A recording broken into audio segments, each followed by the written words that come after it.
for a higher juicy news. Mema Obibia Akwaba. Hadia latest hot nkwa eramede bremo. Enunti se unya subscribe to channel dia. Bomodi say obe subscribe. Dobe yana say obe click the subscribe button na wabele notification we yana sa video fufuru bia be upload no when the first person wonsa ebeka sa video afi wubia na wa like video no give us a thumbs up na afi share ma ofufuru so na when you be here na wo hu ensem dodo na ekoso ewo Ghana memo no afi tentemara yembura ye ensem abeto yepono so yenti sa report sa nkomo yekoso yenti sansemi. This is the amount of dollars ya obo, the amount of pounds wa obo, the amount of euros wa obo. Okonya sikanu free. Krono pa ya friend Krono President Akufo Addo and Cecilia Dapaa block this country we ambassador. Fine. Mumisa Frema Opare. That's a band of friend wa. Also nya $250 million. Mumisa Frema Opare from 4. Frema Opare from 4 bar. Frema Opare also your bar. Now when you from 4. Go and sue me. I am ever ready for you people. Nana Akomea from 4. Me so we are from 4. STC job. We get 10%. E catch there one say 1 year in term MPP co-position. From 4 so that one petina television swap power no. E kasa say no ya from. Na mwani mu ya na mu di John Dramani Mahama tanse John Dramani Mahama ya from 4. Mo ba bra na mabo. Na mo ko bra bia. Cecilia Dapaa we buy for la don't watch the paponi ni when you media out bed ya Ghana for no wo si year since a year ben ye no kurom ha yabo $1 million sawada even Elon Musk onu mpo ne maami ana ne papa yie obebo san so wa no yeti kurom ha ye mpe nokore me say sika ye koyi ri Cecilia Dapaa mpaase the fastest counting machine expended about 5 good hours not African sika no wie na dia one account mu dia mai account best 5 for YCZ and then ni na mai me say Cecilia Dapaa opedam Cecilia Dapaa se obi ye kromfo enti ordinary Kwaku gina court na make on record say Cecilia Dapaa pew on pew obedam Cecilia Dapaa case no akoya ti say owura bia sabi na oye yarefo na yede charge Ato no so say wakowia emo na yakwa kohyia mpanimfo anim na waka kire mpanimfo say mpanimfo mo hwɛ me a metumi awia emo yi amana ye amo say dabi krono mfatawo amo kan ya na amo so wura krono a wode ato wura iso yi emo no enie yakwa kohunu na mu esan se watwa krono ato no so ntine yemfa mo no ma ye de amma wura no ani age awo se wura fa mo no kofie e wa de nsa bo ha kaw otam ye no de ko awo se hey kira ho we ye kromfo we ye kromfo pa e mo no wa ya Cecilia Dapaa kire mu se ni make area 300,000 euros. Or Cecilia Dapaa. Wow. 300,000 euros. Made the Sansubia $410,000. Made the Sansubia 350,000 Ghana cedis. Made the Sansubia or not Cecilia Dapaa in Getrude it cost $53,000. Made the Sansubia Cecilia Dapaa ni gold earrings it cost $15,000. Made the Sansubia Cecilia Dapaa ne gold bangles it cost $14,000. Sanyema we nyina made no ewia no ewo ono no Cecilia Dapaa ni storage room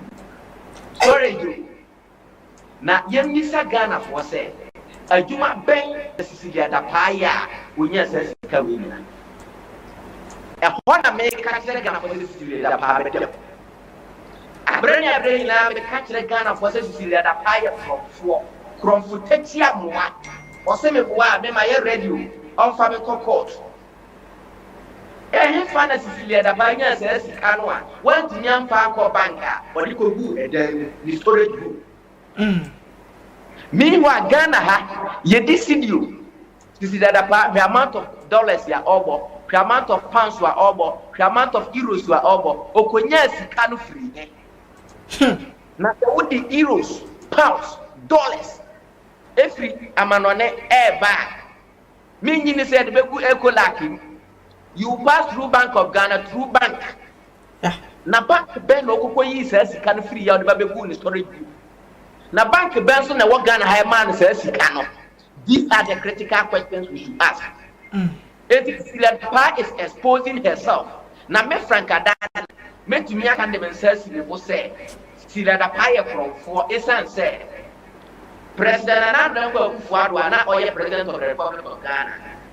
Ono so ye profitechi amoase ni nipa abadua sina. Na Cecilia Dapaa na e dey na Anno Akufo Addo sitama. It just ka we ya no dey kwa kubu a. We boy mpim fam o. E made no kwatami no e mpim fam. Etina we real sika no more. Because none another Akufo Addo bribe wa urgent for Jubilee House nyina no. Na Cecilia Dapaa na ejibu. Membe se maka bi surobia. Cecilia Dapaa any president another Akufo Addo ATM a omo pa omo fa me court. MPP ni bi a wo do na another Akufo Addo wutie me. Opa am sending this video to anybody. I am ever ready to face two people in court because I have my evidence. Mumisa Cecilia Dapaa say eba ne say na $8.1 billion project airport na airbaso na ya be here presentation ya ba be no Ghana ha president Akufo Addo ankasa ni at Jubilee House na president Akufo Addo ka kire ne say ohia 120 best 5-star hotel and this on sign contract no Cecilia Dapaa president Akufo Addo said na make you this document is before me. I have it on my phone. Presentation no 10 top class world investors and about Jubilee House. And by this presentation before President Akufo Addo and Cecilia Dapaa. $8.1 billion. Me say me nitro mu obi biara so wo Ghana hada na Ghana for na munnim President Akufo Addo munnim Cecilia Dapaa mada ya just no na gba wonten hebe na kuya krono pa ya friend krono President Akufo Addo and Cecilia Dapaa block this country na kuya we yembe show time wunim say ya say Nigeria $53,000. There is an investor who is coming to construct or to build a fertilizer factory. Almost just say auto handbag, a mad dressing bag, I'm kind of handbag, you know. I guess the other passing a Toby man one son was a contractor on the Frema Opare. Yes, me say on the Frema Opare.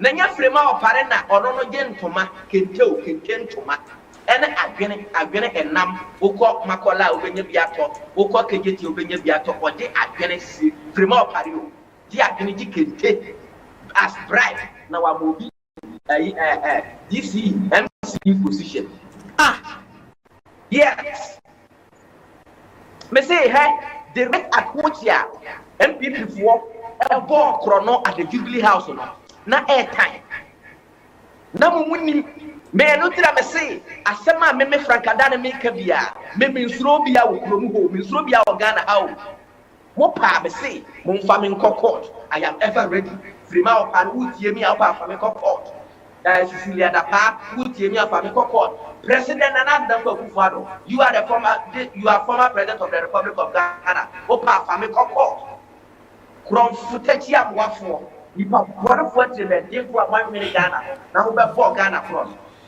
Who Cecilia Dapaa will buy a Katriasin and Editor, a Japan pen and Nawaya, who to me as Ghana. About the send a special prosecutor, Chinua, Nana Akufo Addo from 4. Emma Quine, intimidating special prosecutor said on council case. Special prosecutor should resurrect the case again because there's no spy date for any criminal like Cecilia Dapaa. Yanke Accra, the Odona River. Wow, what is circle? Wow, what circle? Just go and look at Odona River. Yama contract, $34 million. Cecilia Dapaa is Kennedy. Go and look at it. President Akufo Addo, I'll make Accra the cleanest city in Africa, so West Africa. And then Accra, Accra. Is it the cleanest city in Africa or the West Africa? No. If we even these volunteers, bastard boys, sell one that here, I into your mocam to look at the work that they are doing. Obia put to Krubu Habaka say and taste our branching. Meanwhile, you could millions of dollars, and the Macron forces in the Dapaa. I'm not going to put this kind of a human for one year. Now you to Kromuha and you get some MPP across 4 with 40 pap. What would you now? Yes, trust say, Anna, you go party and mass or your party, but the young Kaya do. Now, what can say the end of the mouth? Look at the street and look at how Ghanaians are suffering. No more Jaya from 4 and you are hailing and defending these thieves in the country. This is not going to happen. Mrs. Cecilia, the Pabadam, mark my words. Or don't know if he say Obi Wakrono, I excellent in the court. They could not send money demudia. Or only Cecilia the Pano, may say, or better. Mumisa Frema Opare, invest a band of friend one, or so near $250 million. Mumisa Frema Opare from 4, Frema Opare from 4 bar. Frema Opare also your bar. Now when you're from 4, go and sue me. I am ever ready for you people. Nana Akomea from 4, Nana Akomea, me so we are from 4. STC job, which is 10%. I catch that one say 1 year in terms MPP co-position. Nana Akomea from 4 so that 1 television swap power no. I kasa say one year from. Na mwani mu ya na mu di John Dramani Mahama ten say John Dramani Mahama ya from 4. Now from one mo boy. Every na John Dramani Mahama banka Ghana embo. Mo ba bra na mabo. Mnamo pobre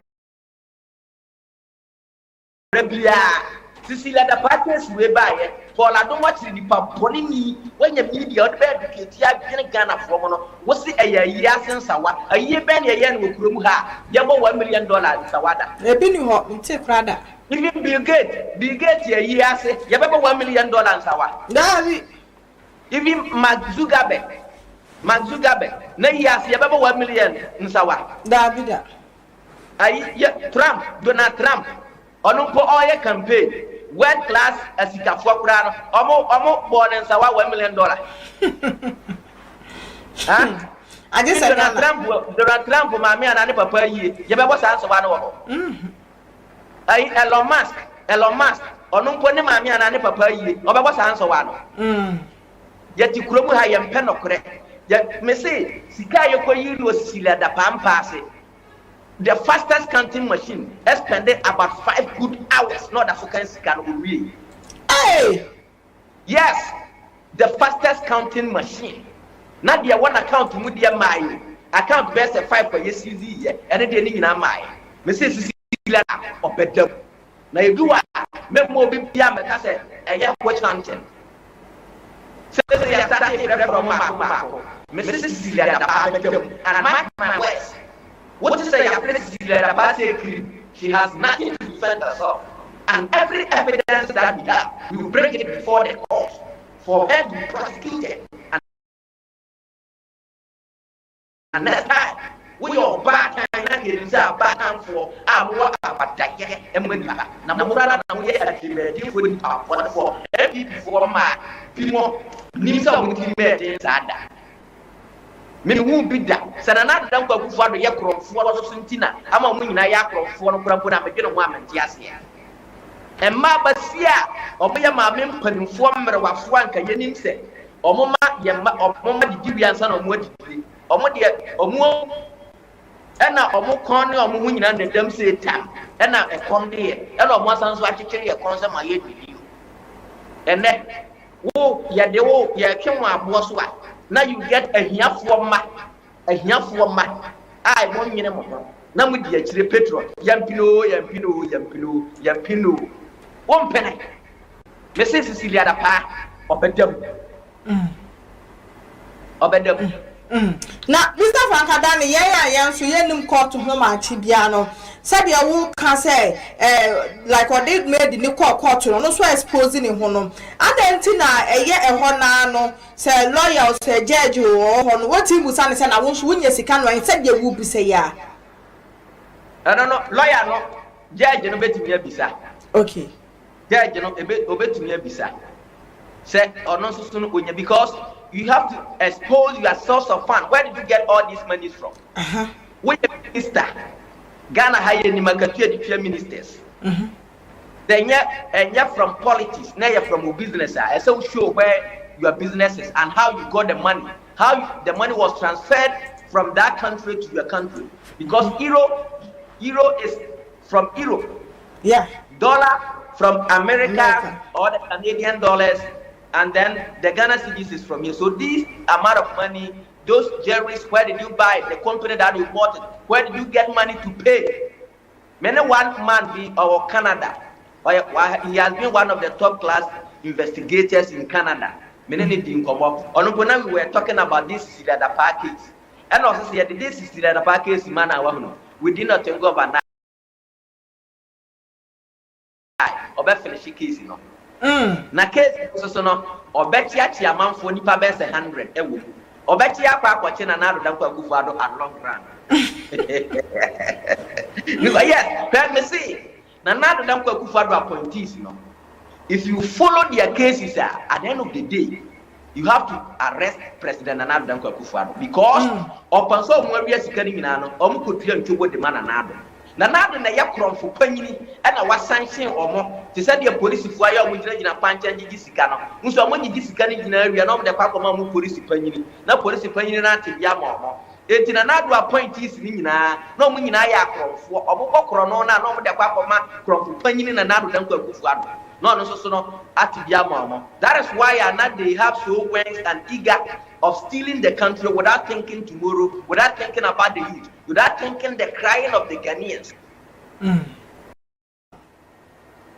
Nanakuya, Kwanya President Nana Danko Akufo-Addo NPP for Ghana. No, Senya Ghana for na yebu yasun. Na yadi ni eto ahunu no kra nka Ghana for Kenya na be bona na ado Danko Akufo-Addo na busuan for MPP for bia.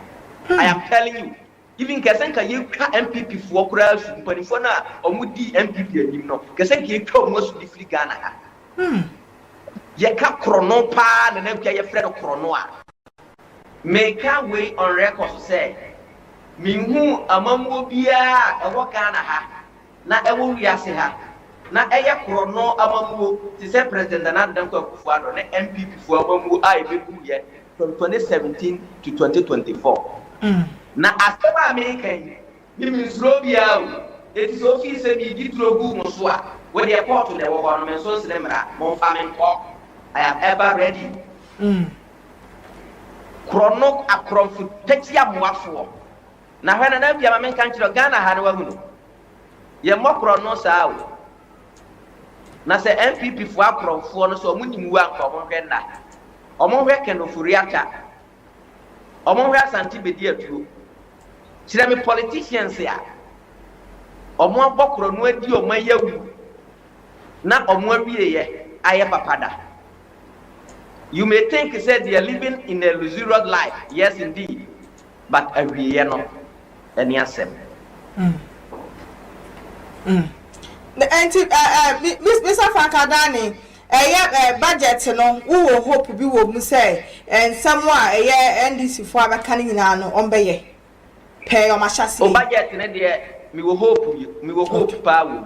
Okay, na utie ensema Finance Minister Ato Forson especially with the taxes omo atwitwa mu a edi adanse pefe say NDC for I ready say omo pese omo Ghana for ye kontoye isa say before answer na ye ma meto aba no these are the nonsense taxes na ye ka say ha Ghana for na NPP for when these taxes free ho na Ghana for honto mo a omo say omo de omo nti say dogubi no abe na da life Mahamadu Bawumia kra be ka say na oyi free ho e na ye to aba ma na de no be ye free ho de no be ye eti do yantra ho kire dum so what you say eti say enne NDC for ehye Ghana for bo say won be these taxes na nyankopon ya adom obo ready their first budget na omo ama ye hope say ombe ye free ho ama ye ho atoya anana akua ye mpe we ne ye pede ai minim say NDC for they started the propaganda But I am telling you, this time round, propaganda cannot win us any power. Because the way NDC are managing things, now Omonti Ghana for us, Ghana for one. I'm telling you. So yet Kennedy Agyapong Japan MPP, we should forget it. We should forget it. NDC they've demonstrated to us that in fact they are listening.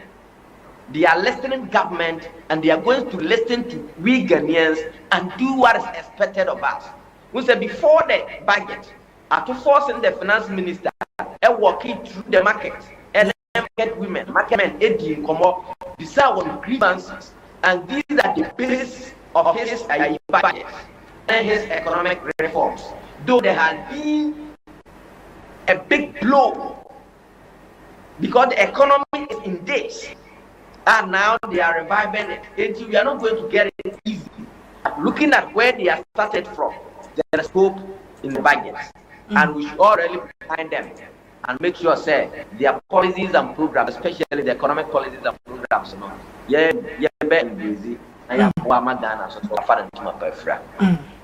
na Mr. Frank Adane ubaje di say and then na san adwa de beche endra no eye finance minister Ato Forson won ne abrante bi friend eye KJ I ono na atin say ye beto abani no na oye neutral but ama foster so mudi na tem no say obe campaign NDC wo host space e wo eye Twitter na o invite no mo baye oni eye boys ni na youth ni din komo busade ha wo mo e no mo kan say eye betting tax no onyi free wo e na we say wo bibi so say eye pharmacists for no ye ntua mo kan for I think 2 years now.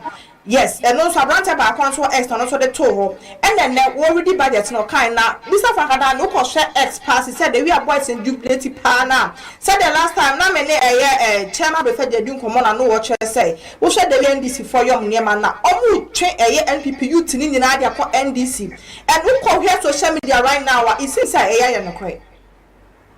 Na Ubi can answer Sebi. So when Jimmy na yet Juana. Mwana what did these taxes say? Eba if you Ghana for whom? And a Ghana for yes, Gabby, ye bre yempe. If you are Usi Wingy, Alata Mwe. Na Obiaba. Na Onoma Baby, sir, at this one or Hana Fua. Why you know Bedi? Bedi do if you want so. Na ene we so on the social media this betting tax MPP for say your mama dey buy almost amunje betting tax bia MPP for nanti pa me say na bia ye say rank ayifu a MPP for ba ansa na bonsam for aba bonsam aba say nyame ye rank no fufura Nyame be rank MPP for ansana bonsama ba. The MPP voting year press conference. Eka say enya MPP na de betting tax e ba ye pa de. Na na kya me kura me ho agreement. Nanti wi ase pa nanti MPP for ye ka no kura anti ye bewu ana. Ana ye se ye ka no kura temu da beba. Ana MPP for ye ka no kura wi ase be sei. Now, Mr. Frank Adane, may I show us a who kind yet? Will be a two other castle who Bomo can be biasa video or evidence day. Young Kodia Kotia Fambra, near to Ladies and gentlemen, betting tax that they said they have abolished. We never collected betting tax. We never implement the betting tax. So to come and tell Ghanaians that you have abolished something that was not implemented is to deceive the people of Ghana. Mr. Frank Adane, ready? Omaka Soma Sumwa, Obi, I was so anti-NPP beyond, and yet, Omamo call for no my press conference. Almost say, Omonje betting tax, diet years in Naya by Nalalai, and Yomwa, 11 no Mutrahu cake in Nalalai, and Yomwa. Nanya betting tax, Yana, Dr. Mahamadu Bawumia Campaign of Wombe. Oh, I'm picture now, also social media was it no betting tax. And I'm watching some young Mukura placards. Producer Miss Roper Mammy. Mukura placards say by betting tax. Now, when they did betting tax by an almost become no. Nanado. I think I have the same before. I'll grant it. Let the press conference you won't get a home. Let's say the Nabia, and you did run there to Kunto Pona, Mamasi, Yerankia, we MPP will free up on some people.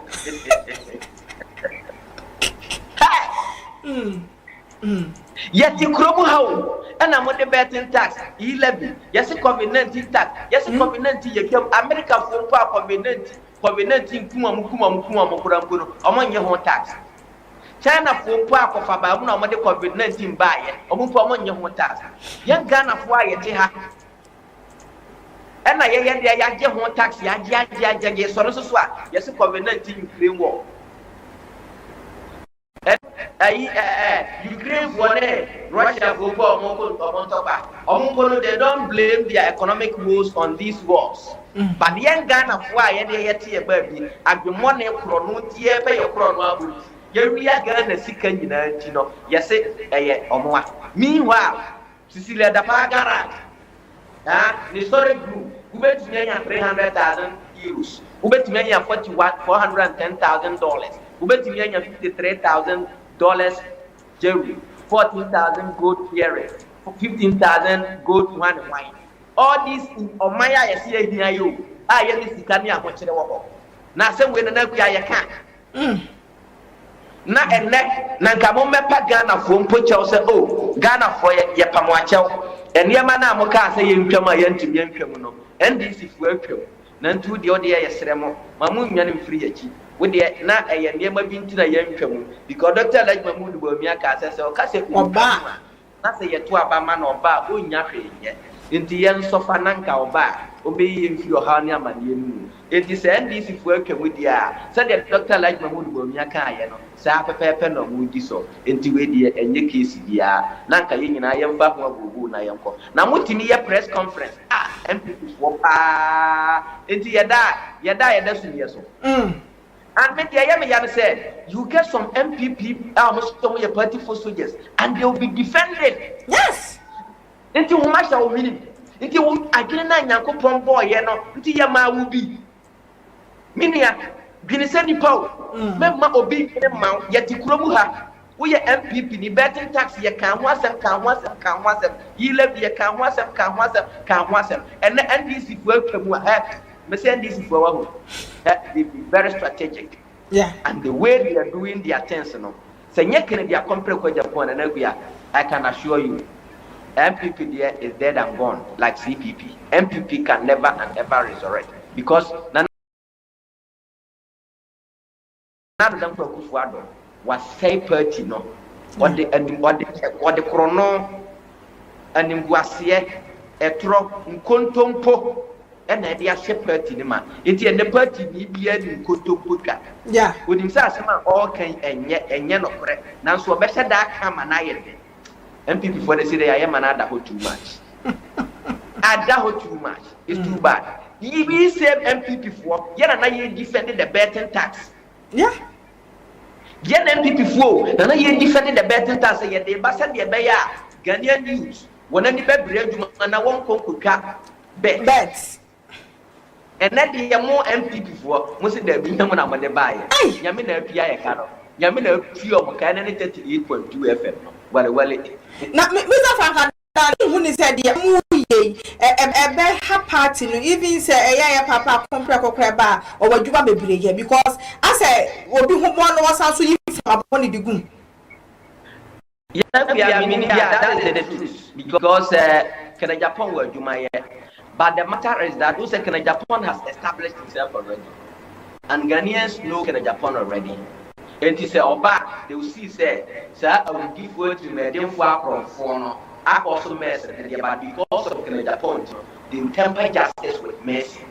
Nature said, then we all really behind Kennedy Agyapong. Because after you remind Mahama, now in politics, voting, no, we are not going to vote on partisan line. No, we are going to vote a leader. We think he can lead this country, create jobs, think about the youth, and make Ghana a prosperous country in future, today and then the future. And Kennedy Agyapong stand tall among all the political actors, political leaders, all the political aspirants vying for the presidential position.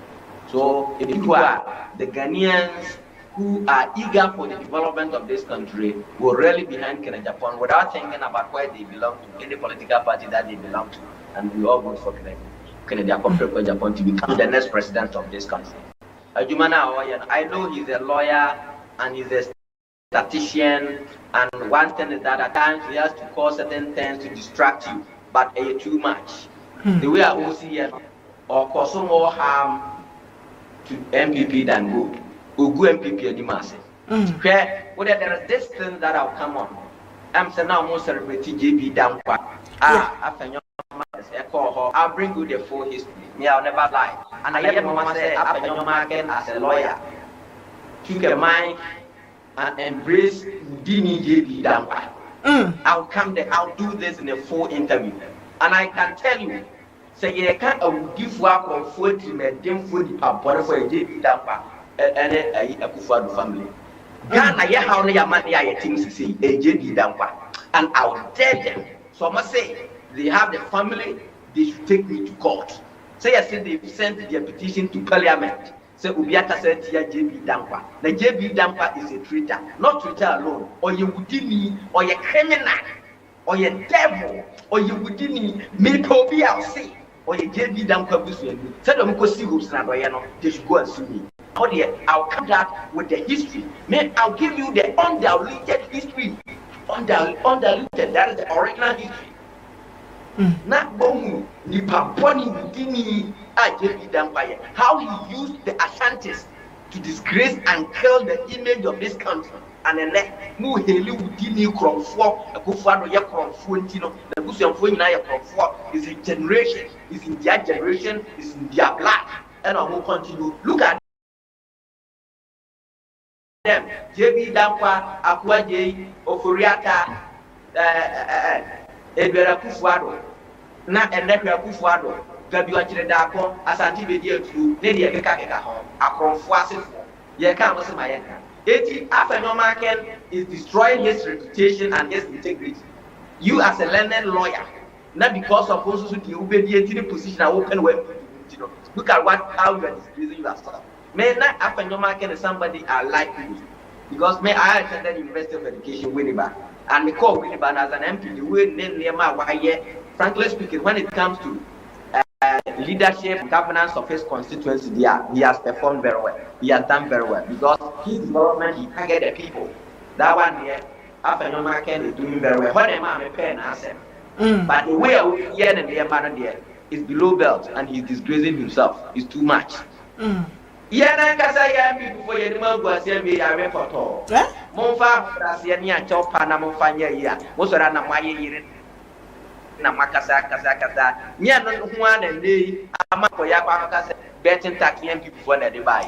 Ke trosem nim kuntum ko sem we yara. Ye mo fa ne wa MPP for. And the man so. Much when so. Kuntum pa kromfo ni pa bonfo na mase party na montra se maye ni party so na mokoswa igu party na ni mase e de mo de kwa Frema Opare the NBI is on the pipeline because I have told the investors to press the button. Okay. Investors, I have told them to press. Even now, I've been busy. They have sent me some messages after the budget. And I may be a different program.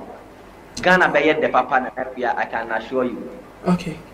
There's going to be cash flow. Billions of dollars is coming. Yes. I have the messages there. Oh yes, I have it. Especially Bra, say Ato Forson is using 2.something billion Ghana cedis to revive is it Agriculture Development Bank and then the other bank. They sent to me and then the other messages that they are planning. So they are coming because they are going to have shares in these banks and they are going to sponsor that. When it comes that way, don't be worried. And Frema Opare is also on the line because I have told them that all these criminals, all these thieves, they should press the button. Because say, Frank, man, you worry. Let them know, say, Yana Sika for now, more Yanfo, Yanfo, Muslim Munyansa, Nayana Sika for, I Sansote of Maya, and Yansafuni, Moa Monte, or Maya Acrophonia with Diphone, none another for the some crowds Munyansa, and a Yanayati or Maya, a tomb pony and Yansafuni this one. Into your money and Nanabia, may say, the way we grill EC boss, no, the same way we deal with them. EC boss, who said, young fat to young fur giant, and so to no to be Casa. Mr. EC boss, me and I'm a patch on your jam. Yeah, Mr. If they will do some obey your uncle. I'm going to make us Frank. Because this issue, you're about to make us so Frank. Don't worry. Frank, don't worry. But I'm going to press a button. No. We are working. They are working. And tell them what they're going for what down. What down? They all go down. Even Bawumia and Casa will go down. Bawumia. On who said about the catch them say, Bawumia and Casa are now on my uncontested. Ni those years, I don't put on myself. America, because I'm ready to my Baba Boston. Almost my America. No, they are waiting for him. The MPP for a mistake. Or Bawumia and Casa. We they are waiting. Say from now to 2024. If you MPP for a mistake, no more than a bar. Say 3 years in April. He's the vice president. 3 years in April. They can grill him. I don't know or a crumb for what this guy. It was MVP for the so we didn't hear about promotion at the edge. No mercy for the back pick on to sell what, yes, someone by you. If the more party, what did you national home tournament? Yo, ebuson for winning and someone about beto. Yep, so because so when you subscribe to channel idea, Bomodia say be subscribe. Now fee what like video, don't give us a thumbs up. Now fee share my or for so now when you be here now and someone echo so Ghana memo haram. Was over to me otchere wadring a fire and some way who will comment box in Mobeti Minkabium in my next video. Thanks for watching. Like and share the video. You can also drop your comment. Please don't forget to subscribe. Click on the bell to turn on the notification.